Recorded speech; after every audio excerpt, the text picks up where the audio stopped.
నమస్తే. నావల్ కాన్సెప్ట్కి స్వాగతం. నేను మీ అరణి పాకల్పాటి. ఈరోజు మనం అమ్మ బంగారు కళ అనే కొత్త నవల మొదలు పెడదాం. దీనిని రచించిన వారు అనురాధ గారు. కవి పరిచయంలో తన మాటల్లోనే, నా గురించి చెప్పుకునేందుకు గొప్పగా ఏమీ లేదు. సామాన్య గృహిణిగా సగం జీవితం గడిచిపోయింది. సాహిత్య పిపాస. నా జీవితానుభవాల నుంచి నేను నేర్చుకున్నది నలుగురికి పంచాలన్న తాపత్రయమే నన్ను రచయిత్రిని చేసింది. నేను కూడా రచనలు చెయ్యగలనన్న ఆత్మస్థైర్యం ఇచ్చిన సోదరతుల్యులు, స్నేహితురాలు అయిన ప్రముఖ రచయిత్రి అచంట ఉమాదేవి గారికి నా కృతజ్ఞతలు. 1978లో నా మొదటి కథ ఆంధ్రప్రభలో ప్రచురణకు నోచుకుంది. ఆ తర్వాత పెద్దగా చెప్పుకోదగ్గట్టుగా రాయలేదు. కొన్ని ఏళ్ల తర్వాత ఆంధ్రభూమి కథల పోటీల్లో ఒక పువ్వు పూసింది. సాధారణ ప్రచురణకు ఎంపికయ్యి ఏప్రిల్ 2011 ఆంధ్రభూమిలో ప్రచురించబడింది. ఆంధ్రభూమి నిర్వహించిన మినీ నవలల పోటీల్లో నా నవల సప్తపది సాధారణ ప్రచురణకు ఎంపికయ్యింది.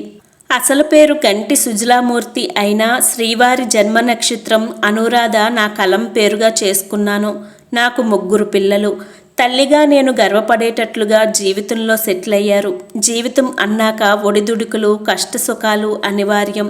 జీవితాన్ని దేవుడిచ్చిన వరంగా భావిస్తూ కష్టాలను, సమస్యలను పాజిటివ్ థింకింగ్తో ఎవరో వచ్చి మన సమస్యలను పరిష్కరిస్తారనుకోకుండా మన సమస్యను మనమే పరిష్కరించుకోవాలన్నది నా సిద్ధాంతం. ఈ నవలకు స్ఫూర్తి నా సొంత అన్న కూతురు. సెరిబ్రల్ పాలసీతో మాకు సరియైన అవగాహన లేక 25 ఏళ్లు బతికి ఈ లోకం నుంచి నిష్క్రమించింది. నా గురువు, నా మార్గదర్శకులు నన్ను ఈనాడు ఇంత జ్ఞానవంతురాల్ని చేసి, నా రచనను తను చదివి అది కాపీ చేసి పోస్టు చేసేదాకా పట్టు వదలని విక్రమార్కుడిగా నన్ను అనుక్షణం ప్రోత్సహించే నా అర్ధభాగం గంటి శ్రీహరి సూర్యనారాయణమూర్తి గారు ఓఎన్జీసీలో పనిచేసి రిటైర్ అయ్యారు. నా జన్మస్థానం రాజమండ్రి. హై స్కూల్ దాకా తెలంగాణలోనూ, కాలేజీ గవర్నమెంట్ ఆర్ట్స్ కాలేజీ రాజమండ్రిలో సాగాయి. శ్రీవారి ఉద్యోగరీత్యా ఉత్తర భారతదేశంలో సగం జీవితం గడిచిపోయింది. నా మొదటి నవలకే అనిల్ అవార్డు ఇచ్చి నన్ను ఉన్నత శిఖరాగ్రాన కూర్చోబెట్టిన స్వాతికి నా హృదయపూర్వక నమస్కారాలు అంటూ అనురాధ గారు తన గురించి ఈ విధంగా చెప్పుకొచ్చారు. ఇక కథలోకి వెళ్తే, అమ్మ బంగారు కళ. కాత్యాయని అంటూ బయట నుంచి వస్తూ కేకలాంటి పిలుపు పిలిచాడు ప్రభాకర్. లోపల వంటింట్లో పనిలో ఉన్న కాత్యాయని బయటికి వచ్చింది. చేతులు పమిటి చెంగుకు తుడుచుకుంటూ పిలిచారా అంది. అవును, మంగళవారం నాడు అమ్మాయిని చూడ్డానికి పెళ్లివారు వస్తున్నారు. ఆ ఏర్పాట్లలో ఉండు అన్నాడు ప్రభాకర్. అబ్బాయి ఏం చేస్తున్నాడండి? బ్యాంకులో పనిచేస్తున్నాడు. ఒక్కడే కొడుకు, 2 అమ్మాయిలు. ఆడపిల్లల పెళ్ళిళ్ళు అయిపోయాయి. నా ఫ్రెండ్ కామేశం చెప్పాడు ఈ సంబంధాన్ని. వాళ్ళతో మాట్లాడి మంగళవారం పెళ్లి చూపులకు రమ్మన్నాను. ప్రభాకర్కు 2 ఆడపిల్లలు, ఒక మగపిల్లవాడు. ఆడపిల్లల తర్వాత కొడుకు. పెద్దమ్మాయికి 2 ఏళ్ల క్రితం పెళ్లి చేశాడు. ఇప్పుడు రెండో అమ్మాయికి పెళ్లి చూపులు. పిల్లలకు ముద్దుగా మిత్రవింద, అరవింద, ఆనంద్ అని పేర్లు పెట్టుకున్నారు. ఆనంద్ అంటే అక్కలిద్దరికీ ముద్దు. పెద్దమ్మాయి మిత్రవిందకు బీఎస్సీ అవ్వగానే మంచి సంబంధం చూసి పెళ్లి చేశారు. అల్లుడు గవర్నమెంట్ ఆఫీస్లో పనిచేస్తున్నాడు. మంచి పొజిషన్లో ఉన్నాడు. వాళ్లకు 2 పిల్లలు. ఇప్పుడు అరవింద వంతు. అక్కలా కాకుండా పట్టుబట్టి ఎంఎస్సీలో చేరింది. కానీ తండ్రి మాత్రం మంచి సంబంధం కుదిరితే పెళ్లి వద్దనకూడదని ముందే నియమం పెట్టాడు. తర్వాత సంగతి తర్వాత చూడవచ్చని ఎంఎస్సీలో జాయిన్ అయింది. అదృష్టవశాత్తు ఫైనల్ ఇయర్లో ఉండగా ఈ పెళ్లి చూపుల తతంగం మొదలైంది. తమ్ముడు ఆనంద్ బీటెక్ సెకండ్ ఇయర్ చదువుతున్నాడు. ప్రభాకర్ సంపాదన మధ్యతరగతి స్థాయి కన్నా కొంచెం ఎక్కువ స్థాయిలో ఉన్న ఇన్కమ్ ట్యాక్స్ అవి పోగా మిగిలిన సంపాదనతో సిటీలో 3 పిల్లల చదువులు, నిత్యావసరాలు గడపడం కొంచెం కష్టమే. ఇంకా ఆడపిల్లల పెళ్ళిళ్ళు. కట్నాలు వద్దన్న లాంఛనాల పేరిట పెళ్లి గ్రాండ్గా చెయ్యండి అన్న డిమాండ్లతో ఆడపిల్ల తండ్రి కుంగిపోవడం ఖాయం. పిల్ల పుట్టిన వెంటనే ఒక ప్రణాళిక రూపొందించి దాని ప్రకారం డబ్బు కూడబెడుతూ పోతే తప్ప ఆడపిల్ల పెళ్లి చేయడం కష్టమే. కాత్యాయని ఉద్యోగం చెయ్యకపోయినా పొదుపుగల ఇల్లాలు. ఇంట్లోనే ఉండి భర్తకు చేదోడు వాదోడుగా డబ్బు పొదుపు చేయడంలో నిష్ణాతురాలు. ఆ ఇంట్లో ఆడవాళ్ళ బట్టలు టైలర్కి ఇచ్చిన దాఖలాలు లేవు. ఆనంద్ బట్టలు కూడా 10 ఏళ్ళు వచ్చేదాకా కుట్టేది. ఆ తర్వాత ఫ్రెండ్స్ వెక్కిరిస్తున్నారని గొడవ పెడితే బయట కుట్టడానికి ఇవ్వడం మొదలుపెట్టింది. సాయంకాలం కాలేజీ నుంచి వచ్చిన అరవిందకు మంగళవారం పెళ్లి చూపులన్న విషయం తల్లి చెప్పింది. కొంచెం కలవరపడిన సగటు ఆడపిల్లల తండ్రికి ఎదురు చెప్పే ధైర్యం లేదు. కొన్నాళ్ళు చదువు అయ్యాక ఉద్యోగం చెయ్యాలన్న కోరికను మనసులోనే అదిమేసింది. ఎప్పుడో ఒకప్పుడు పెళ్లి చేసుకోవడం తప్పనప్పుడు తండ్రి ఇష్టప్రకారం చేసి తండ్రిని బాధ్యత నుంచి విముక్తుణ్ణి చేయడమే మంచిదనుకుంది. చాలామంది ఆడపిల్లలు కలలు కంటారు, కానీ ఆ కలలు తీర్చుకోవడం అంత సులభం కాదు. పరిస్థితులు, సమాజం, తల్లిదండ్రులు, ఆర్థిక స్తోమత అన్నీ అడ్డంకులే. ఇవి ఏవీ కావని విచ్చలవిడిగా తిరిగినా సంఘంలో గౌరవం కోల్పోవడం తప్ప మిగిలిందేమీ లేదు. మగపిల్లవాడు నిర్లజ్జగా, విచక్షణారహితంగా ప్రవర్తించిన సమాజం అతన్ని పెద్ద మనసుతో క్షమించేస్తుంది. ఆడపిల్లవు, నీకు ఇది తగదు అంటూ ఒత్తి మరీ గుర్తు చేస్తుంది. మంగళవారం రానే వచ్చింది. పెళ్లి కొడుకు, తల్లి, తండ్రి, మధ్యవర్తి పెళ్లి చూపులకు వచ్చారు. ఆహ్వానాలు, కుశల ప్రశ్నలు అయ్యాయి. గోత్రాలు, ప్రవరలు చెప్పుకున్నారు. కాఫీ, పలహారాలు అయ్యాక అమ్మాయిని పిలిపించండి అన్నారు. అరవింద హాల్లోకి రంగప్రవేశం చేసింది. 2 బెడ్రూమ్స్, ఒక హాలు ఉన్న చిన్న అపార్ట్మెంట్ అది. అంత మాత్రం గూడు అమర్చుకోగలిగాడు ప్రభాకర్. పిల్లల చదువులు, అవసరాలు, బంధువుల రాకపోకలు ఉన్న సంసారంలో ఈ మాత్రం ఇల్లు అమర్చుకోగలగడం చాలా గొప్ప విషయమే. అరవింద అపురూప సౌందర్యవతి కాదు, కానీ అందగత్తి కిందే లెక్క. చక్కని కనుముక్కు తీరు, చామన ఛాయ కన్నా ఒక వన్నె ఎక్కువగా రంగు, ఉంగరాల జుట్టు, చేపల్లాంటి కళ్ళు, చూపరులను ఇట్టే ఆకర్షించే రూపం. కాత్యాయని పట్టుచీర కట్టుకోమన్నా అందుకు ఒప్పుకోలేదు అరవింద. నన్ను చూస్తారా లేక నా చీర చూస్తారా అమ్మా అంటూ వాదించింది. లైట్ గ్రే కలర్ మీద ప్రింట్ ఉన్న కోటా చీర, గ్రే కలర్ బ్లౌజ్, మెడలో చిన్న గొలుసు, చేతికి గాజులు, ఇవే ఆమె అలంకరణ. రామ్మ, ఇలా వచ్చి నా పక్కన కూర్చో అంటూ ఆహ్వానించింది పెళ్ళికొడుకు తల్లి. సోఫాలో ఆవిడ ప్రక్కన కూర్చుంది. ఎదురుగా పెళ్ళికొడుకు, తండ్రి కూర్చున్నారు. తల పైకెత్తి పెళ్ళికొడుకును చూసింది. అదే సమయంలో అతను కూడా చూడడం జరిగింది. 1 నిమిషం తడబడ్డా ధైర్యం తెచ్చుకొని సూటిగా అతన్ని చూసింది. సాంప్రదాయానికి నీ పేరేమిటమ్మా అని అడిగింది పెళ్ళికొడుకు తల్లి నిర్మల. ఏం చదువుకున్నావు? పెళ్ళికొడుకు తండ్రి సుబ్బారావు అడిగాడు. ఎంత వద్దనుకున్నా చికాకు వచ్చింది అరవిందకు. ఈ వివరాలన్నీ తెలియకుండానే పెళ్లి చూపులకు వచ్చారా, లేక ఏదో అడగాలి కాబట్టి అడుగుతున్నారా? కొంపతీసి ఇటు నడు అటు నడు అంటూ శల్య పరీక్షలు పెట్టరు కదా. అన్నీ అమ్మా నాన్న అడుగుతున్నారు, ఇతను ఒట్టి పప్పు సుద్దలా ఉన్నాడే అని మనసులో అనుకుంది అరవింద.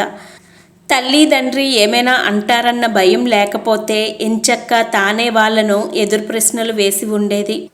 సడన్గా చలనం వచ్చిన వాడిలా మేం ఇద్దరం కొంచెం మాట్లాడుకోవచ్చా అని అడిగాడు పెళ్ళికొడుకు. అలాగే బాబు, తప్పకుండా మాట్లాడుకోండి.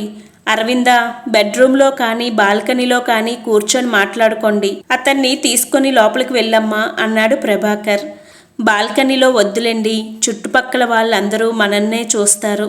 బెడ్రూమ్లో మాట్లాడుకుందాం అంటూ బెడ్రూమ్లోకి దారితీసింది అరవింద. తాను మంచం మీద కూర్చుంటూ స్టడీ టేబుల్ దగ్గరున్న కుర్చీని అతనికి ఆఫర్ చేసింది. 5 నిమిషాలు ఎవరూ మాట్లాడలేదు. ఇద్దరిలో ఎవరు మాట్లాడాలి అనుకోవడంలో గడిచిపోయింది. ముందుగా అతను తేరుకున్నాడు. నా పేరు వికాస్. నేను గ్రాడ్యుయేషన్ పూర్తి చేయగానే బ్యాంక్ టెస్టులు రాసి ఉద్యోగంలో చేరిపోయాను. తర్వాత చదువుకోవచ్చని అనుకున్నాను, కానీ తర్వాత పని ఒత్తిడి వల్ల, కొంత బద్ధకం వల్ల ఆ పైన చదువు కొనసాగించలేకపోయాను. మీరు నాకన్నా ఎక్కువ చదువుకున్నారు. మీకన్నా తక్కువ చదువుకున్న వాళ్లను చేసుకునేందుకు మీకు అభ్యంతరం లేదా? మనస్ఫూర్తిగా మీ భావాలు చెప్పండి అన్నాడు. నేను సగటు ఆడపిల్లను. నా తండ్రి నా బాగోగులు ఆలోచించి తెచ్చిన సంబంధాన్ని నేను ఆమోదిస్తాను, వ్యతిరేకించను. రెండవది, భార్యాభర్తల అనురాగంలో మనసు కలవాలి, కానీ డిగ్రీలు కాదు. ఒకళ్ళనొకరు అర్థం చేసుకొని సంసార నౌకను నడపాలి, కానీ ఎవరు ఎక్కువ ఎవరు తక్కువ అని కాదు. మీ ఈగో హట్ అవ్వదు అనుకుంటే నాకేమీ అభ్యంతరం లేదు, కానీ నాదొక చిన్న రిక్వెస్ట్. నాకు కట్నం తీసుకునే వాళ్ళన్నా, లాంఛనాల పేరిట ఆడపిల్ల తండ్రిని దోచుకునే వాళ్ళన్నా నాకు అస్సలు ఇష్టం ఉండదు. మీరు కట్నం తీసుకోని పక్షంలో నా తరపు నుంచి ఏ అభ్యంతరం లేదు. ఆమె వ్యక్తిత్వానికి అతను చాలా సంతోషించాడు. బయటకు వచ్చి ఇద్దరూ తమ అంగీకారాన్ని తెలిపారు. నాకు కట్న కానుకలు వద్దంకుల్, మీ అమ్మాయే నాకు కట్నం అంటూ తల్లిదండ్రులు నోరు తెరవడానికి వీలు లేకుండా చేశాడు వికాస్. కొడుకు మాటలతో నిర్ఘాంతపోయిన దంపతులిద్దరూ బలవంతాన నవ్వు ముఖానికి పులుముకొని జాతకాలు కుదిరేక మిగిలిన విషయాలు మాట్లాడుకుందాం అంటూ లేచారు. మళ్ళీ ఈ తిరకాసు ఏమిటో అర్థం కాలేదు ప్రభాకర్కు, వికాసులకు. సరే, జరగాల్సింది జరక్క మానదు అనుకున్నాడు. వాళ్లను గుమ్మం దాకా సాగనంపి లోపలికి వచ్చాడు ప్రభాకర్. అబ్బాయి బ్యాంకులో జాబ్ చేస్తున్నాడు. ఒక్కడే కొడుకు. వెనకాల ఆస్తి కూడా ఉంది. బాధ్యతలు లేవు. అందుకే నీకన్నా తక్కువ చదువుకున్నా ఈ సంబంధం ఒప్పుకున్నాను. నీకు అభ్యంతరం లేదు కదా తల్లి? మీరు నా మంచి ఆలోచించేవారు. మనిషి వ్యక్తిత్వానికి డిగ్రీలు కొలమానాలు కావునన్నా నాకేమీ అభ్యంతరం లేదు. అతనికి ఏమైనా అభ్యంతరం ఉన్నదేమో అని అడిగాను. అతనికి అలాంటి పట్టింపులు లేవన్నాడు అంటూ అక్కడి నుంచి వెళ్ళిపోయింది అరవింద. కారులో కూర్చున్నాక ఒక్కసారిగా కొడుకు మీద విజృంభించింది నిర్మల.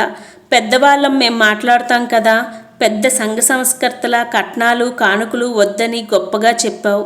నీ అక్కా చెల్లెళ్ళ పెళ్ళిళ్ళు చేశాం, వాళ్ళకి కట్నాలు ఇచ్చాం కదా. ఇప్పుడు నీ పెళ్ళికి కట్నం తీసుకోకపోతే పెళ్ళికి డబ్బు ఎక్కడి నుంచి వస్తుంది? నేను ఆ విషయం ఆలోచించానమ్మా. నాకు ఆ అమ్మాయి చాలా నచ్చింది. నాకన్నా ఎక్కువ చదువుకున్నా నన్ను చేసుకునేందుకు అభ్యంతరం లేదంది. అందుకే కట్నం తీసుకొని నన్ను నేను చిన్నబుచ్చుకోవడం నాకు ఇష్టం లేదు. ఆ అమ్మాయి కూడా అదే కోరింది. మీకు పెళ్లి ఖర్చులకు కావలసిన డబ్బు నేను ఇస్తాను, మీ డబ్బు ఖర్చు పెట్టక్కర్లేదు. అదేంట్రా, నీ సంపాదనలోంచి ఇప్పుడే ఖర్చు పెట్టడం మొదలు పెడితే ముందు ముందు సంసారంలో చాలా ఖర్చులు ఉంటాయి. అవన్నీ ఎలా మేనేజ్ చేస్తావు? అమ్మా, మన ఖర్చుల కోసం ఇంకొకళ్ళను పీడించడం న్యాయం కాదు. అరవింద్ కూడా చదువుకున్నదే కదా, అవసరమైతే తను కూడా ఉద్యోగం చేస్తుంది. మేమిద్దరం చూసుకుంటామన్నాడు వికాస్. మీరేం మాట్లాడరేమండి అంటూ మొగుడు వైపు తిరిగింది. తాను అడగవలసినవి కూడా భార్య అడిగింది. ఇంకా తను కూడా నోరు విప్పి కొడుకు ముందు చులకన అవ్వడం ఇష్టం లేక, వాడు చెప్పింది బానే ఉంది కదా, వాడిష్ట ప్రకారమే కానిద్దాం అంటూ మరో మాటకు తావివ్వకుండా నోరు మూసుకున్నాడు సుబ్బారావు. భర్త కొడుకు పక్షం పలికినందుకు కోపం. కొడుకు పెళ్లిలో అత్తగారిగా తనకు రాబోయే లాంఛనాలు, ఆడపిల్లల లాంఛనాలు, ఇవన్నిటి మీద ఆమె ఎన్నో ఆశలు పెట్టుకుంది. కూతుర్ల పెళ్లిలో వియ్యపురాళ్లకు తాను జరిపిన ముచ్చట్లన్నీ కొడుకు పెళ్లిలో తీర్చుకోవచ్చని ఆశపడింది. తన ఆశ అడియాస అయినందుకు ఉక్రోషం వచ్చింది. ఇలాంటి పెళ్లిలో అత్తగారిగా తన హోదా ఏముంటుంది? అయినా ఆశ చావక జాతకాలు కుదరలేదని చెప్పేద్దాం అంది. అమ్మా, నీ ఆడపిల్లల పెళ్లిల్లో లేని జాతకాలు పిచ్చి నా పెళ్లికి మాత్రం ఎందుకమ్మా? ఆ అమ్మాయి నచ్చక వద్దంటున్నావా, లేక కట్నం లేదని వద్దంటున్నావా? ఆడపిల్లల పెళ్లిలో జాతకాల పట్టింపు ఉండవలసింది మగపెళ్లి వారికిరా. అవన్నీ వాళ్ళు చూసుకోవలసినవి. మనం అప్పుడు ఆడపెళ్లివారం, ఇప్పుడు మనం మగపెళ్లివారం. కట్నాలు కానుకలు ఏ ముద్దు ముచ్చట లేకుండా ఏం పెళ్లిరా ఇది అంటూ కళ్ళు తుడుచుకుంది. నీ మనసు నొప్పించాలని కాదమ్మా. కట్నాలు కానుకలు కలకాలం ఉండవు. ఆ అమ్మాయి సంస్కారం నాకు నచ్చింది. అలాంటి పిల్ల వస్తే మనం సుఖపడతాం. నీ ముచ్చట్లు నేను తీరుస్తాను కదా అన్నాడు వికాస్. ఇంక మరీ లాగటం ఇష్టం లేక నోరు మూసుకుంది. ఇల్లు చేరి గదిలోకి వెళ్ళి తలుపు మూసుకుంది. ఆవిడ మనస్తత్వం తెలిసిన తండ్రి కొడుకులు మౌనంగా ఎవరి పనుల్లోకి వాళ్ళు వెళ్ళిపోయారు. ఉన్న ఒక్క కొడుకు తన మాట వినకపోవడం నిర్మలకు చాలా బాధగా ఉంది. కొడుకు పెళ్లి గురించి ఆమె ఎన్నో ఊహించుకుంది. అందరూ కట్నాలు తీసుకుంటున్నప్పుడు తాము తీసుకోవడంలో తప్పేమిటో ఆమెకు అర్థం కాలేదు. ఒక వారం ఆగి ప్రభాకర్ ఫోన్ చేశాడు. జాతకాలు కుదిరాయా అంటూ. కుదిరాయండి, ముహూర్తాలు పెట్టుకుందాం. మీరు వస్తే తాంబూలాలు పుచ్చుకొని ముహూర్తాల విషయం నిర్ణయించుకోవచ్చు అన్నాడు సుబ్బారావు. అలాగేనండి, మంచి రోజు చూసుకొని బయలుదేరి వస్తాను. తర్వాత ముహూర్తాలు పెట్టుకోవడం, తాంబూలాలు పుచ్చుకోవడం, వైశాఖ మాసంలో వికాస్ అరవిందుల పెళ్లి జరిగిపోవడం అన్నీ వరుసగా చకచకా జరిగిపోయాయి. అరవింద్ ఫైనల్ ఇయర్ ఎగ్జామ్స్ బాగా రాసింది. ఫస్ట్ క్లాస్ రావడం ఖాయం అనుకుంది. మిత్రవింద చెల్లెలి పెళ్లిలో అంతా తానే అయ్యి తల్లికి తండ్రికి చేదోడు వాదోడుగా అన్ని పనులు చేసింది. మగపెళ్లివారు కట్నం వద్దన్నా ఉన్న దాంట్లో తనకు తోచినట్లుగా అత్త ఆడబడుచుల లాంఛనాలు జరిపించారు అరవింద తల్లిదండ్రులు. నిర్మల కొంత సంతోషించినా తాను డిమాండ్ చేస్తే ఇంకా ఎక్కువ వచ్చునన్న బాధ ఉండిపోయింది. వికాస్ తన సేవింగ్స్లోంచి డబ్బు తీసి పెళ్లి ఖర్చులకు తండ్రికి ఇచ్చాడు. మొత్తానికి పెళ్లి బాగా జరిగింది. నిర్మల కోడల్ని గృహప్రవేశం చేయించింది. పెళ్లికి రాలేని బంధువులు సత్యనారాయణ వ్రతానికి వచ్చారు. రిసెప్షన్కు వికాస్ ఒప్పుకోలేదు. అనవసరపు ఖర్చు. సత్యనారాయణ వ్రతం పెళ్లిలోనూ రావాల్సిన బంధువులంతా వచ్చారు. ఇక మిగిలింది నా స్నేహితులు, ఆఫీస్ స్టాఫ్. వీళ్ళల్లో కూడా చాలామంది పెళ్లికి అటెండ్ అయ్యారు. అంతగా అవసరమైతే ఆఫీస్లో చిన్న పార్టీ ఇస్తాను అన్నాడు. గ్రాండ్గా రిసెప్షన్ ఇవ్వాలన్న ఆ కోరిక కూడా తీరలేదు నిర్మలకు. ఆల్రెడీ తన సేవింగ్స్లోంచి పెళ్లి ఖర్చులకు డబ్బు ఖర్చయింది. ఇంకా రిసెప్షన్ పేరుతో మరి కాస్త ఖర్చు పెడితే బ్యాంక్ బ్యాలెన్స్ నిల్ అయ్యే ప్రమాదం ఉంది. అందుకే రిసెప్షన్ వద్దన్నాడు. పెళ్లి ముచ్చట్లు తీరాక కొత్త దంపతులు తిరుపతి, ఊటీ, కొడైకెనాల్ అన్నీ తిరిగి వచ్చారు. ఈ ప్రయాణంలో ఇద్దరూ శారీరకంగా మానసికంగా దగ్గరయ్యారు. ఒకళ్ళనొకరు అర్థం చేసుకున్నామనుకున్నారు. నిజంగా ఒక మనిషిని మరో మనిషి అర్థం చేసుకుందుకు ఒక జీవితకాలం సరిపోదేమో. కానీ ప్రతి వాళ్ళు చాలా కొద్ది కాలంలో ఎదుటి మనిషిని అర్థం చేసుకున్నామన్న భ్రమతో బతికేస్తారు. మనిషి ఒక్కొక్కసారి తనకు తానే అర్థం కాడు, ఇంకా వేరే వాళ్లకు ఏం అర్థమవుతాడు. కానీ ప్రతి మనిషికి బేసిక్ క్యారెక్టర్స్ కొన్ని ఉంటాయి. అవి మాత్రం కొద్ది పరిచయంలో అర్థం చేసుకోవచ్చు. ఆ విధంగా ఒకళ్ళనొకరు అర్థం చేసుకోగలిగామన్న సంతృప్తితో తిరిగి వచ్చారు వికాస్, అరవిందలు. హనీమూన్ నుంచి తిరిగి వచ్చాక బ్యాంకుకు వెళ్ళడం మొదలుపెట్టాడు వికాస్. తల్లి సలహా మేరకు మంచి గృహిణిగా, కోడలిగా తనను తాను నిరూపించుకుందుకు సాయశక్తిలా ప్రయత్నిస్తుంది అరవింద. అన్ని పనులు పూర్తి చేసుకొని సాయంత్రం వికాస్ వచ్చేసరికి స్నానం చేసి అరవిరిసిన ముద్ద మందారంలా తయారయ్యేది. అరవిందను చూసిన మరుక్షణం వికాస్ మనసు ఆనందంతో దూదిపింజలా ఎగిరేది. ఇద్దరూ సరదాగా కబుర్లు చెప్పుకుంటూ టీ తాగడం లేకపోతే టీవీ చూడడం చేసేవారు. కొత్త జీవితం ఇద్దరికీ ఆనందదాయకంగా ఉంది. అరవింద రాకమునుపు నిర్మల, సుబ్బారావు భోజనం చేసి వికాస్ భోజనం టేబుల్ మీద ఉంచేసేవారు. ఎప్పుడో తీరుబడిగా తనకిష్టమైనప్పుడు చల్లారిన భోజనం తిన్నాననిపించేవాడు. దీనికి విరుద్ధం అరవింద పుట్టింట్లో రాత్రి భోజనం అందరూ కలిసి చేయాలని ప్రభాకర్ కోరిక. ఆ సమయంలో కుటుంబ సభ్యులు అందరూ కలిస్తే పగలంతా అందరూ పడిన శ్రమ మాటలతో, నవ్వులతో భోజనం చేస్తూ మర్చిపోవచ్చని, ఒకరి సమస్యలు ఒకరికి తెలుపుకునేందుకు మంచి కేంద్రమని ప్రభాకర్ అభిప్రాయం. పుట్టింట్లోని ఈ పద్ధతిని ఇక్కడ కూడా అమలుపరచాలని అభిప్రాయపడింది అరవింద. ముందుగా తన భావాన్ని వికాస్ ముందు వ్యక్తపరిచింది. నాకు తొందరగా భోజనం చేసే అలవాట్లేదు. రాత్రి 9, 10 మధ్యలో తింటాను. అమ్మా నాన్న అప్పటిదాకా ఉండలేరు కదా, వాళ్ళు 7, 7:30కు భోంచేస్తారు అన్నాడు. మీరు చెప్పింది బాగానే ఉంది, కానీ కొన్ని అలవాట్లు తన వారి కోసం మంచి జరుగుతుంది అనుకున్నప్పుడు మార్చుకోవడంలో తప్పులేదు కదా. మీ ఇద్దరి టైంలో మధ్య మార్గంగా 8 గంటలకు భోజనం చేద్దామండి. భోజనం చేశాక వెంటనే పడుకోవడం అంత మంచి అలవాటు కూడా కాదు. సుమారు 2-3 గంటల తర్వాత నిద్రపోవడం ఆరోగ్యదాయకం. అదీ కాక అందరం కలిసి భోంచేస్తూ సరదాగా కబుర్లు, కష్టసుఖాలు పంచుకుంటే మమతానుబంధాలు గట్టిపడతాయి. ఒకే ఇంట్లో ఉంటూ ఎవరికి వారే యమునా తీరే అన్నట్లుగా ఉంటే ఏం బాగుంటుందండి అంది అరవింద. సరే అలాగే కానీ. కొత్త భార్య మోజులో భార్యను కాదనే సాహసం చేయలేకపోయాడు వికాస్. అత్తగారు, మామగారు ముందు ఈ ప్రపోజల్ ఉంచింది అరవింద. సుబ్బారావుకు ఈ పద్ధతి చాలా నచ్చింది. ఒకే ఇంట్లో ఉన్న కొడుకుతో మాట్లాడడానికి ఎప్పుడూ కుదరదు. ఏ ఆదివారమో నీకు టైం ఉందిరా అని అడిగి మాట్లాడాల్సి వస్తుంది. అందుకే భార్య నోరెత్తే లోపల బాగుందమ్మా, చాలా బాగుంది, అలాగే చేద్దాం అంటూ మెచ్చుకున్నాడు. నిర్మలకు నోరు తెరవడానికి అవకాశం దొరకలేదు. ఆమెకు భయం, ఇంటి మీద తన హక్కు కోడలు చేతిలోకి వెళ్ళిపోతుందేమోనని. ప్రతి ఆడపిల్ల అత్తవారింట అడుగు పెట్టాక ఆ ఇంటికి తాను మహారాణిని అనుకుంటుంది. ఒంటరి కాపురుల్లో ఆ సామ్రాజ్యానికి అధికారినిగా అన్ని హక్కులు పొందగలుగుతుంది.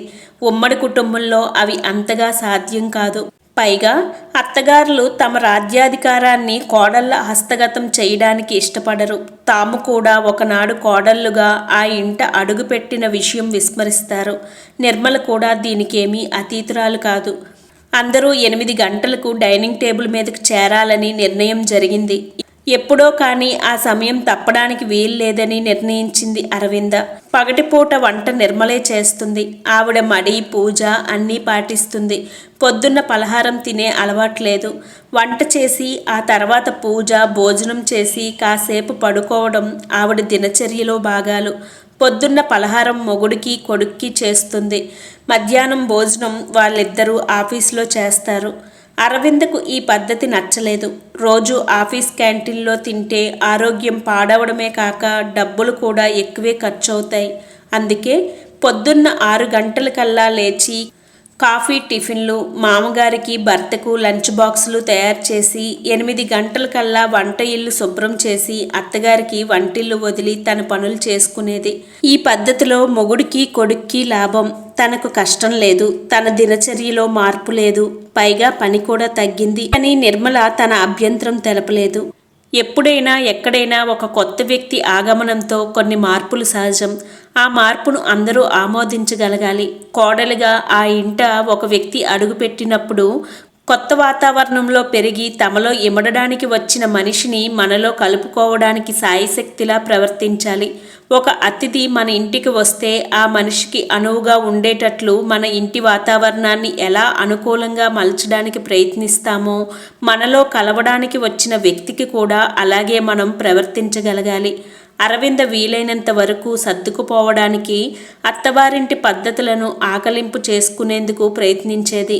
అత్తగారి చాదస్తాలను, సాంప్రదాయాలు అనుసరించాలనే తపనను సహృదయంతో అర్థం చేసుకుందుకు ప్రయత్నించేది. ఒక్క రోజులో ఎవ్వరూ మారడం జరగదు. అరవిందకు ఎంఎస్సిలో గోల్డ్ మెడల్ వచ్చింది. వికాస్కు సంతోషం కలిగినా ఒక నిమిషానికి తన భార్య చదువులో తనకన్నా అధికురాలన్న ఫీలింగ్ ముల్లులా గుచ్చుకుంది. నిర్మల, సుబ్బారావు కూడా చాలా సంతోషించారు. మా కోడలకు గోల్డ్ మెడల్ వచ్చిందంటూ చుట్టుపక్కల వాళ్లకు మిఠాయిలు పంచి గొప్పగా చెప్పుకున్నారు. ఒకరోజు ఏకాంతంలో వికాస్ను అడిగింది అరవింద. నేను కూడా ఉద్యోగం చేస్తే మన ఫైనాన్షియల్ పొజిషన్ కొంచెం మెరుగవుతుంది కదండి అని. ఏం, ఇప్పుడు నా సంపాదనలో నీ కోరికలు తీర్చలేకపోతున్నానా? నా ఉద్దేశం అది కాదండి. మనం మధ్యతరగతి కుటుంబీకులం. సంపాదించేది ఒక చెయ్యి, తినేది 4 చేతులైనప్పుడు అన్నిటికీ తడుముకోవాలి. దానికి ఉదాహరణ మన కుటుంబాలే. ఆడది కూడా చదువుకొని ఉద్యోగం చేస్తే మొగుడికి చేదోడు వాదోడుగా ఉండి ఆర్థిక సమస్యల్ని అవలీలగా అధిగమించవచ్చు. మన పని మనిషిని చూడండి. వాళ్ళింట్లో అందరూ సంపాదనా పరులే. వాళ్ళింట్లో వచ్చే ప్రతి మెంబరు కూడికే కానీ తీసివేత కాదు. అలా అని వాళ్ళు పురోగతి సాధించారని కాదు, మేడలు మిద్దెలు కట్టారని కాదు అంటూ వికాస్ ముఖంలోకి చూసింది. భార్య ఆలోచన విధానానికి చాలా సంతోషం కలిగింది వికాస్కి. సరే, నీ ఇష్టం, అలాగే కానీ అన్నాడు. గోల్డ్ మెడల్ కావడంతో మంచి కాలేజీలో లెక్చరర్ జాబ్ వచ్చింది. సుబ్బారావు, నిర్మల కోడలు ఉద్యోగస్తురాలైనందుకు సంతోషించారు. కానీ నిర్మలకు మళ్ళీ భయం. కోడలు ఉద్యోగస్తురాలైతే తను ఇంట్లో జీతం భత్యం లేని పని మనిషిగా మారిపోతానేమో అని. కానీ ఆమె భయాలన్నీ దూరం అయిపోయాయి. పొద్దున్న 8 గంటల్లోపు తాను ఇదివరకు చేసే పనులన్నీ ముగించి కాలేజీకి వెళ్ళడానికి తయారయ్యేది. మరో లంచ్ బాక్స్ పెరిగింది. సాయంకాలం వంట కూడా తనే చేసేది. అత్తగారితనం చూపించడానికి నిర్మలకు అవకాశం ఇవ్వకుండా ఉండడానికి ప్రయత్నించేది అరవింద. మొదటి జీతంతో అత్తగారికి మంచి పట్టుచీర, మామగారికి మంచి బట్టలు, తన తల్లిదండ్రులకు కూడా బట్టలు కొంది. నిర్మలకు నచ్చనిది తనతో సమానంగా వియ్యపురాలికి కూడా అంత ఖరీదు గల చీర కొనడం. కాలం సజావుగా సాగి ఏ సమస్య లేకుండా ఉండడం జరిగే పని కాదు. జీవితం అన్నాక సమస్యలు, ఆ సమస్యల్ని అంటుకొని పరిష్కారాలు అనివార్యం. ప్రభాకర్ రిటైర్ అయిపోయాడు. ఆనంద్ కూడా బీటెక్ పూర్తి చేశాడు. అమెరికా వెళ్ళి ఎంఎస్ చేద్దామన్న కోరిక ఉంది. అదే విషయం తండ్రితో చెప్పాడు. సరే, అలాగే కానివ్వమన్నాడు. కానీ స్కాలర్షిప్ తెచ్చుకొని వెళ్ళగలిగితేనే వెళ్ళమని, లేకపోతే తనకు శక్తికి మించిన పని అని నిష్కర్షగా చెప్పాడు. సరే అని తలూపాడు ఆనంద్. మంచి ర్యాంకు రావడంతో ఫుల్ స్కాలర్షిప్ దొరికింది. అమెరికా వెళ్లే ప్రయత్నాలు మొదలుపెట్టాడు. అక్కలిద్దరికీ ఈ విషయం చెప్పాడు. అరవింద హైదరాబాద్లోనే ఉంది కాబట్టి నెలకొకసారి వచ్చి తల్లి తండ్రిని చూసి వెళ్తుంది. ఈ సంగతి తెలియగానే స్వీట్ ప్యాకెట్ తమ్ముడికి గిఫ్ట్ పట్టుకొని వచ్చింది. మిత్రవింద కబురు తెలిసిన వెంటనే రాలేకపోయింది. కానీ తమ్ముడు వెళ్లే ముందు వస్తానని చెప్పింది. వికాస్ కూడా మనస్ఫూర్తిగా అభినందనలు తెలిపాడు. అమెరికా వెళ్తే ఆనంద్ మనల్ని మర్చిపోతాడేమో అంటూ వేళాకోళం ఆడాడు. అదేమిటి బావగారు, అమెరికా వెళ్ళినా అమలాపురం వెళ్ళినా నేను మీ బావమరిదిని, మీరు నా బావగారు, దీంట్లో ఏ మార్పు రాదు కదా అంటూ చురక వేశాడు. ఆనంద్ వెళ్లే ముందు 4 రోజులు ముందుగా అందరూ సరదాగా గడపడానికి నిర్ణయమైంది. మిత్రవింద భర్తతోనూ పిల్లలతోనూ వచ్చింది. ఆ 4 రోజులు వికాస్, అరవింద కూడా సెలవు పెట్టి వచ్చారు. ప్రభాకర్కు కాత్యాయనికి ఆనంద్ దూరంగా వెళ్తున్నాడని బాధ ఉన్నా అల్లుళ్ళు కూతుళ్ళు మనవలతో ఇల్లు సందడిగా ఉండడం ఆనందం కలిగించింది. 4 రోజులు సరదాగా ఇట్టే గడిచిపోయాయి. ఆనంద్ అమెరికా ప్రయాణమయ్యాడు. తమ్ముణ్ణి విమానం ఎక్కించి అక్కా చెల్లెళ్ళు ఇద్దరూ వారి వారి నెలవులకు చేరుకున్నారు. కాత్యాయనికి ఒక్కసారిగా ఇల్లు బోసిపోయినట్లు అనిపించింది. అరవింద్ వెళ్ళిపోయినా ఆనంద్ ఉండడంతో అంత తెలియలేదు. ఇప్పుడు పిల్లలు లేని ఇల్లు చూసి బేలగా తయారైంది. భార్యను ఓదారుస్తూ అక్కును చేర్చుకున్నాడు ప్రభాకర్. పెళ్లితో మొదలైన తమ ఇద్దరి జీవనయానం మళ్ళీ తామిద్దరినే మిగిల్చింది. పెళ్ళైన సంవత్సరానికి అరవింద నెల తప్పింది. ముందుగా తన అనుమానాన్ని భర్తకు చెప్పింది. అతను సంతోషించినా ఇంకొన్నాళ్ళు ఆలస్యం జరుగుంటే బాగుండునని అనుకున్నాడు. అదే మాట భార్యతో అన్నాడు. మనం జాగ్రత్త తీసుకుంటే ఆలస్యం జరిగేదేమో, అయినా ఇద్దరం చిన్నపిల్లలం కాదు కదండి. ఆలస్యం అమృతం విషం అన్నారు. మరీ లేటుగా కంటే చాలా ఇబ్బందులు ఎదుర్కోవాల్సి వస్తుంది అంది అరవింద. సరే, డాక్టర్ని కలిసి కన్ఫర్మ్ చేసుకొని తీసుకోవాల్సిన జాగ్రత్తలు అవి తెలుసుకుందాం. సాయంకాలం డాక్టర్ దగ్గరికి వెళ్దాం, రెడీగా ఉండు అంటూ బ్యాంకుకు వెళ్ళిపోయాడు. సాయంకాలం వికాస్ వచ్చాక గైనకాలజిస్ట్ దగ్గరికి వెళ్ళారు. ఆమె పరీక్ష చేసి వీళ్ళ అనుమానం నిజం అని ధృవీకరించింది. మీ ప్రెగ్నెన్సీ 6 వారాలు, బలానికి మందులు అవి రాస్తున్నాను. వేసుకోవాల్సిన మందులు, దాని డ్యూరేషన్ అన్నీ వివరంగా చెప్పింది. మీరు చదువుకున్నవారు కాబట్టి తీసుకోవలసిన ఆహారం గురించి విశదంగా చెప్పనవసరం లేదనుకుంటాను అంటూ చిరునవ్వు నవ్వింది డాక్టర్. ఇల్లు చేరే ముందు అడిగింది అరవింద. మీ అమ్మగారితో మీరు చెప్తారా, నేను చెప్పనా అని. నేను చెప్తాలే, నువ్వు చెప్తే అమ్మ ఏమనుకుంటుందో. ఇందులో అనుకోవడానికి ఏముందో అర్థం కాలేదు అరవిందకు. ఇంటికి చేరగానే నీరసంగా ఉండి గదిలోకి వెళ్ళి పడుకుంది. ఆ రోజు సాయంకాలం వంట చేయలేదు. ఈరోజు కోడలు వంట ఎందుకు చేయలేదో అనుకొని కొడుకు కోడలు బయటికి వెళ్లడం చూసి వంట పని తనకు తప్పదని విసుక్కొని కూర్చుంది. ఎక్కడో ఆశ కోడలు వచ్చి చేస్తుందని. ఎక్కడికి వెళ్లారో తెలియదు. రాగానే గదిలోకి వెళ్ళి పడుకుంది. అయినా చూద్దామని కూర్చుంది నిర్మల. వికాస్ వచ్చి తల్లి పక్కన కూర్చున్నాడు. పక్కన కూర్చున్న కొడుకుతో, ఏరా మీ ఆవిడకు ఒంట్లో బాగోలేదా అని అడిగింది. నువ్వు నానమ్మవి కాబోతున్నావమ్మా.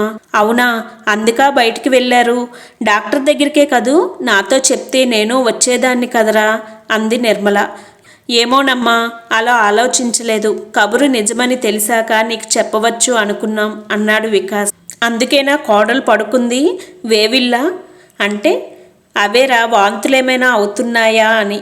అదేం లేదమ్మా, ఊరికే నీరసంగా ఉంది. కొంచెం పాలు కల్పిస్తే లేచి వంట అది చూసుకుంటుంది. అదేమిట్రా, నేను వంట చేయనన్నానా? ఉండు, పాలు కలిపి తెస్తాను అంటూ లేచింది నిర్మల. నానమ్మ కాబోతున్నానన్న ఆనందం ఆవిడను నేల మీద నిలవనివ్వటం లేదు. కోడలికి పాలు కలిపి తెచ్చి స్టవ్ మీద కుక్కర్ పెట్టి భర్తకు ఈ శుభవార్త చేరవేయడానికి గదిలోకి వెళ్ళింది. ఏమండోయ్ తాతగారు అంటూ పిలిచింది. ఇదేం కొత్త పిలుపు? నేను తాతనయ్యి 8 ఏళ్ళు దాటింది కదా. అది కాదండి, ఇప్పుడు కొడుకు తాత అవుతున్నారు అంది. కొడుకు తాత అవ్వడం ఏమిటే అంటూ భార్య ఏం చెప్పబోతుందో అర్థమయ్యి నిజంగానా అంటూ సంతోషం వ్యక్తం చేశారు. అవునండి, ఇప్పుడే వికాస్ చెప్పాడు. వాళ్ళిద్దరూ డాక్టర్ దగ్గరికి వెళ్ళొచ్చారు. నిజంగా? ఇవాళ చాలా మంచి రోజు కదా. అవునండి, నాకు చాలా ఆనందంగా ఉంది అన్నట్లు కుక్కర్ పెట్టి వచ్చాను. వంట చెయ్యాలి, కోడలికి నీరసంగా ఉందట అంటూ వంటింట్లోకి దారితీసింది నిర్మల. మనవడు వస్తాడన్న ఆనందంలో ఆ రోజు వంట చాలా బాగా చేసింది. వంట పూర్తయ్యాక గదిలోకి వెళ్ళి కోడల్ని ప్రేమగా భోజనానికి రమ్మని పిలిచింది. అత్తగారి ఆ చిన్న ఆప్యాయతకే అరవింద కదిలిపోయింది. భోజనాల దగ్గర నీకేమైనా తినాలని ఉంటే చెప్పమ్మా, చేసి పెడతాను, నా దగ్గర మొహమాట పడకు అంది మురిపెంగా కోడల్ని చూసుకుంటూ. వంశాంకురాన్ని ఇవ్వబోతున్నప్పుడు కోడల మీద అప్పటిదాకా లేని మమకారం పొంగి పొరులుతుంది. దానికి కారణాలుండవు. సుబ్బారావు దగ్గర నుంచి కబురు విన్న ప్రభాకర్ కాత్యాయనికి చెప్పాడు, అమ్మాయి నెల తప్పింది అని. కాత్యాయని ఆనందానికి అవధులు లేవు. ఆడవారికి తాము తల్లి కాబోతున్నప్పుడు ఎంత ఆనందం కలుగుతుందో, తన చిన్నారి పాప పెరిగి పెద్దదై తను ఇంకో చిన్నారి పాపకు తల్లి అవుతుందని తెలిసిన క్షణం ఆ ఆనందం వర్ణనాతీతం. కాత్యాయని ప్రస్తుతం అదే ఆనందంలో ఉంది. 3వ నెలలో చీర చలిమిడి పట్టుకు వెళ్ళింది. వియ్యపురాలు నవ్వుతూ ఆహ్వానించింది. కూతురు కాలేజీ నుంచి వచ్చే వేళకు వెళ్ళింది. తల్లిని చూసి చిన్నపిల్లలా సంబరపడి కౌగిలించుకుంది. ఆప్యాయంగా ఒళ్ళంతా తడిమి, నా చిన్ని అరవింద ఇంకో చిన్న పాపకు అమ్మ అవ్వబోతుంది అంది కాత్యాయని. తల్లి మాటలకు సిగ్గుపడింది. కౌగిలి విడిపించుకొని తల్లిని కుర్చీలో కూర్చోమని చెప్పింది. ఇంతలో నిర్మల వియ్యపురాలకు కాఫీ కలిపి పట్టుకువచ్చింది. కాఫీతో పాటు ఈ కబురు ఆ కబురు అన్నీ నడిచాయి. 7వ నెలలో సూడుదలిచ్చి పిల్లను పురుటికి తీసుకువెళ్తాను వదినగారు. మీ ఇంట్లో గాజుల ఆనవాయితీ ఉంటే మీ ఇంట్లోనూ, లేకపోతే మా ఇంట్లో ఆనవాయితీ ఉంది. మీరు ఎలాగంటే అలాగే జరిపిస్తాను. సీమంతం తమ ఇంట్లో జరిపిస్తే మళ్ళీ అదో ఖర్చు. వాళ్ళింట్లో ఎలాగూ ఆనవాయితీ ఉంది కాబట్టి అక్కడే జరపమంటే సరిపోతుంది. మీ ఇంట్లోనే జరిపించండి వదినగారు. మా ఆడపిల్లలకు మా ఇంట్లోనే జరిపాం. అలాగే మీరు కూడా పుట్టింట్లో జరిపిస్తేనే బాగుంటుంది అంది నిర్మల.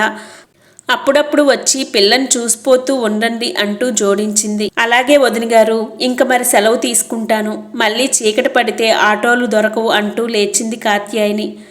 పెద్దమ్మాయి మిత్రవిందకు చేసినట్లుగా 7వ నెలలో సూడుదులు ఇచ్చి కూతుర్ని పురిటికి తీసుకువచ్చింది.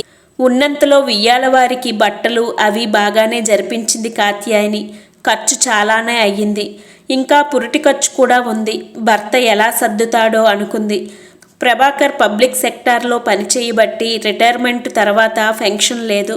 వచ్చిన PF గ్రాట్యుటీ బ్యాంకులో వేసుకొని నిత్యావసరాలు నడుపుకోవాలి. బ్యాంకు ఇంట్రెస్ట్ తగ్గిపోయింది. ధరలు ఆకాశాన్ని అంటుతున్నాయి. అరవింద తన జీతంలోంచి కొంత డబ్బు ఇవ్వబోయింది. కానీ కాత్యాయని ఒప్పుకోలేదు. ఆడపిల్ల సొమ్ము తినడం ఏంటమ్మా అని. నీదంతా చాదస్తమమ్మా, రోజులు మారాయి. నువ్వు సాంప్రదాయాలు అంటూ పెట్టుపోతలు అవి ఘనంగా జరగాలంటావు. నీ అలుసు చూసుకొని మా అత్తగారు కూడా ఎంత ఒడుగుదామా అని చూస్తారు. వీటన్నిటికీ ఏదో ఒక చోట ముగింపు అన్నది ఉండాలి కదమ్మా. తన కంఠశోష తప్ప తల్లి వినదని తెలుసు. చూసి చూడకుండా తన మందులకు, ఇంట్లో కూరలు పళ్ళు లాంటి వాటికి డబ్బు ఖర్చు పెట్టడం మొదలుపెట్టింది. మరీ సాగదీయడం ఇష్టం లేక అరవింద ఇక వినదని తెలిసి కాత్యాయని కూడా మారు మాట్లాడకుండా నోరు మూసుకుంది. నెలలు నిండి డెలివరీ అయ్యేదాకా కాలేజీకి వెళ్ళడానికి నిర్ణయించుకుంది. తల్లి రోజూ గొడవ. ఎందుకు వెళ్తావమ్మా, సెలవు పెట్టి ఇంట్లో రెస్ట్ తీసుకోవచ్చు కదా. ఆమె మాటలు పెడచెవిన పెట్టింది అరవింద. ఎంత యాక్టివ్గా ఉంటే డెలివరీ అంత ఈజీగా అవుతుంది అంటూ. వికాస్ వారానికి ఒకసారి వచ్చి వెళ్తున్నాడు. అరవిందకు నెలలు నిండాయి. ఆ రోజు నలతగా ఉందని కాలేజీకి వెళ్ళలేదు. మధ్యాహ్నం భోజనం కూడా సరిగ్గా చెయ్యలేదు. సాయంకాలం నొప్పులు మొదలయ్యాయి. కాత్యాయని, ప్రభాకర్ అరవిందను తీసుకొని హాస్పిటల్కి చేరుకున్నారు. డెలివరీ కష్టం అయ్యింది. ఫోర్సెప్స్ బేబీ, ఆడపిల్ల పుట్టింది. మామగారు ఫోన్ అందుకొని వికాస్ హాస్పిటల్కి వచ్చాడు. ఆడపిల్ల అనగానే కొంచెం బాధ కలిగింది. అమ్మ ఏమంటుందో అన్న బెంగ. కబురు విన్న నిర్మల అయ్యో ఆడపిల్ల అని ఒక్కసారి మూలిగింది. కొడుకు ఏమంటాడో అని నోరు మూసుకుంది. మనవడు పుడతాడన్న ఆవిడ ఆశ నిరాశ అయ్యింది. కాస్త నీరసం తగ్గిన తర్వాత పాపను గురించి అడిగింది. పాప వాళ్ళ దగ్గరే ఉందమ్మా, అబ్జర్వేషన్లో పెట్టారు అంది తల్లి. ఏమైంది నా పాపకు అని అడిగింది. ఇంకా ఏం తెలియదమ్మా, 24 గంటల తర్వాత డాక్టర్ చెప్పింది. పాపకు సెరిబ్రల్ పాల్సీ అని అనుమానంగా ఉంది అని.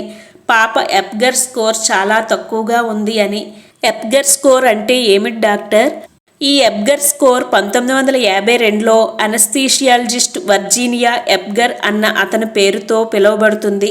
ఎక్రోనిమ్స్లో తీసుకుంటే A for appearance, P for pulse, G for grimace, A for activity, R for respiration. Appearance అంటే బేబీ కలర్, పల్స్ అంటే గుండె ఎన్నిసార్లు కొట్టుకుంటుంది, గ్రిమేస్ అంటే మెడికల్గా బేబీ అవయవాల స్పందన అంటే ఏడుపు, దగ్గు, తుమ్ము అలాంటివి. యాక్టివిటీలో కాళ్ళు చేతుల కదలిక. మీ పాప కాళ్ళు చేతుల కదలిక నార్మల్గా లేదు, కలర్ కూడా నీలంగా ఉన్నాయి అంటూ ముగించింది. మీకు ఈ విషయం అల్ట్రాసౌండ్లో తెలియలేదా డాక్టర్? ఒకవేళ తెలిసి ఉంటే మీకు చెప్పి ఉండేదాన్ని కదమ్మా. ఇంక మాట్లాడడానికి ఏం లేదు, అసలే ఆడపిల్ల, అందులో ఈ ప్రాబ్లం కూడా ఉందంటే భర్త అత్తగారుల రియాక్షన్ ఎలా ఉంటుంది, తాను ఎలాంటి కష్టాలు ఎదుర్కోవాలి అనుకుంటూ ఆలోచనల్లో మునిగిపోయింది. పాపను తీసుకువచ్చి అరవింద పక్కన పడుకోబెట్టారు. పాప కాళ్ళు సన్నగా ఉండి ఒకదాని మీద ఒకటి వేసి ఉన్నాయి. చేతులు కూడా కొంచెం మెలితిరిగినట్లుగా ఉన్నాయి. పాప ఏడుపు చాలా సన్నగా ఉంది. విషయం తెలిసిన అందరూ షాక్కు లోనయ్యారు. కాత్యాయని, ప్రభాకర్ ఈ సమస్య అరవింద జీవితంలో ఏ చీకట్లు తీసుకువస్తుందో అని భయపడ్డారు. మనసులో బాధ ఉన్నా వికాస్ బయటపడలేదు. అరవింద భర్త నుండి సపోర్ట్ ఆశించింది, కానీ విషయం తెలిసాక హాస్పిటల్కి రావడం మానేశాడు. అరవింద ఇది ఊహించలేదు. ఎంతో ఘనంగా బారసాల నామకరణం చేద్దామనుకున్న కాత్యాయని, ప్రభాకర్లకు అసనిపాతంలా పాప పుట్టుక, అల్లుడి ధోరణి, కూతుర్ని ఏ విధంగా ఓదార్చాలో అర్థం కావడం లేదు. అరవింద హాస్పిటల్ నుంచి డిశ్చార్జ్ అయి వచ్చింది. ఎవరితోనూ మాట్లాడదు, పాపతోటిదే జీవితం. తల్లిని కూడా దగ్గరకు రానివ్వకుండా పాపకు పాలు పట్టడం, నీళ్లు పోయడం అన్నీ తానే చేయడం మొదలుపెట్టింది. భర్త రావడం కానీ ఫోన్ చేయడం కానీ చెయ్యలేదు. 3వ నెల రాగానే అత్తవారింటికి బయలుదేరింది. ఆమెను అత్తవారింట దించడానికి తల్లిదండ్రులు సాహసించలేదు. అత్తవారింటి నుంచి ఆహ్వానం కూడా లేదు. తన బట్టలు సర్దుకొని, నాన్న ఆటో పిలుస్తారా అని తండ్రిని అడిగింది. మారు మాట్లాడకుండా ఆటో మాట్లాడి తీసుకువచ్చాడు. తల్లి గబగబా పసుపు కుంకుమ సర్దుపోయింది. ఇప్పుడేమీ వద్దమ్మా అంది. తనతో రాబోతున్న తండ్రిని కూడా వారించింది. ఒక్కర్తివి ఎలా వెళ్తావు తల్లి? అక్కడ మీకు అవమానం జరిగితే నేను భరించలేను నాన్న అని ఆటోవాడికి వెళ్ళవలసిన అడ్రస్ చెప్పింది. గుమ్మంలో ఆటో ఆగిన శబ్దానికి బయటికి వచ్చిన నిర్మల కోడల్ని లోపలికి రమ్మనడం కానీ, పిల్లతో వచ్చిన కోడలికి దిష్టి తీయడం కానీ చేయలేదు. అవును, ఇప్పుడు తన కూతురు ఆవిడకు అక్కర్లేదు, కానీ తన బంగారు తల్లి తనకు కావాలి. అవకాశం ఉన్నంత మాత్రాన తన పాప తనది కాకుండా పోతుందా? ప్రపంచం తలకిందులైనా తన పాపకు తాను అండదండలుగా నిలబడాలి. తన పాపకు తానే శ్రీరామ రక్ష అని నిర్ణయించుకుంది. కథ కొనసాగుతుంది. మీకు నచ్చినట్లయితే లైక్ చేయండి, షేర్ చేయండి, సబ్స్క్రైబ్ చేయండి. Thank you.